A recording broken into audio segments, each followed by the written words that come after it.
So I want to talk a little bit more about the project that you'll be doing for the ME BIOM 531 class.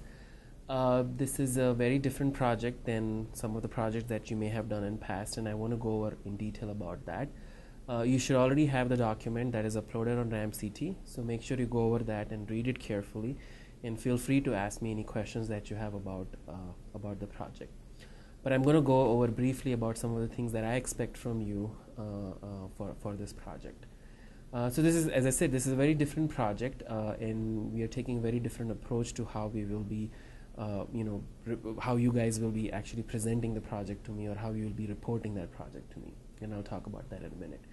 But this project is about a company. There's a company which is going to hire you as a consultant, and it's your job to come up with a new technology or a new application of existing material which has a potential industrial impact. Obviously, because it's a new technology or it's a new application of an existing material, it's not going to be feasible commercially right away. And your job is to figure out whether it's going to be commercially feasible or not, or how long it's going to take, and what needs to be done so that there is going to be a significant industrial impact. So let me just give an example. Let's say that there is a new metal which was recently discovered, or there is a new alloy which is recently made, and the goal is to use this alloy for dental implants. So your job will be to sort of figure out whether this material has appropriate properties, whether it's biocompatible, all the research part of that. And then you need to figure out what is the market for that. What is the cost for that? Let's say that this new alloy that you have is going to cost 10 times more than the existing one. Nobody's going to buy that, and that technology is not going to be feasible. So those are the kind of things that you need to think about, not only from the research perspective, but also from the industrial impact and the commercialization aspect. Obviously, this is not a bioentrepreneurship class, or this is not a class where you're going to make business plans, and I don't expect that. But I do expect you to do a little bit of market research so that you know that, well, even though the cost is twice, but the person would not have to go and replace that implant every 5 years, so that's why it's going to be more advantageous. And those kind of arguments are the ones that I'm actually looking for. So if you look at this project document, there are 5 requirements that you need to follow, and make sure you go through each and every of those.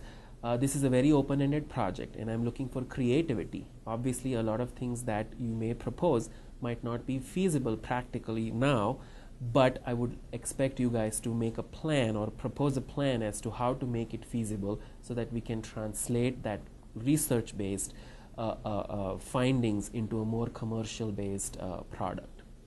Also, as I mentioned earlier, the reporting of this project is going to be different. Most of the time when you write a project, when you do a project, you write a 10 or a 15-page report.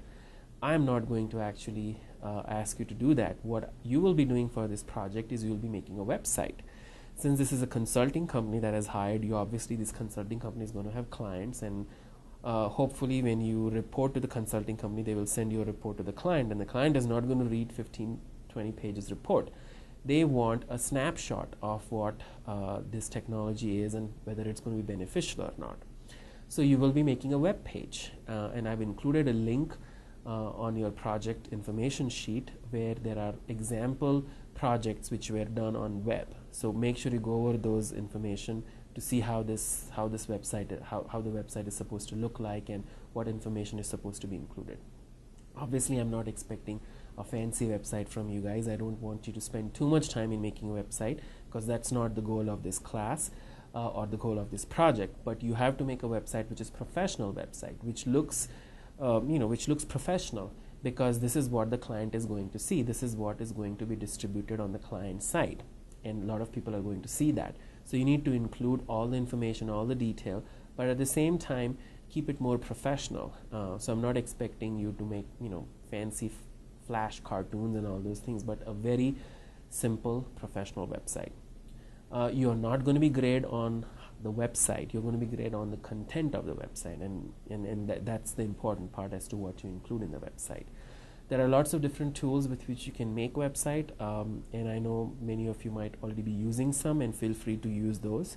But I've included a link on your project sheet where you have a software. It's a free software that you can download, and it's very easy to make the website. And if you have any questions of how to use that software, feel free to let me know, and I'll be happy to talk to you about that. You're also going to write an executive summary, maximum 5 pages. When you make a website that is on the client side for many people to look at it, but the executive summary is going to be read by the people who are going to make the decision if they want to fund this particular project or not. And this executive summary is important. It's going to include brief information about why this is important, why this technology is important, addressing all those 5 points which I have included in that project sheet should be addressed on this executive summary. And this is something which will be only seen by the people who make the decision, and that's important because that's going to allow them to critically evaluate what you are actually proposing. So there are 2 components for this project, the website and the executive summary. And the website is going to be more generalized for a lot more people can see that, and that's how people can know about the technology. The executive summary is only for the people who make the decision, and that's why that has to include some more details of your project. Again, feel free to email me or call me if you have any questions about the project. I know this may be a newer way in which you are going to do a project than you have done in the past, but I'm always here to assist you and help you with any questions that you have. Thank you.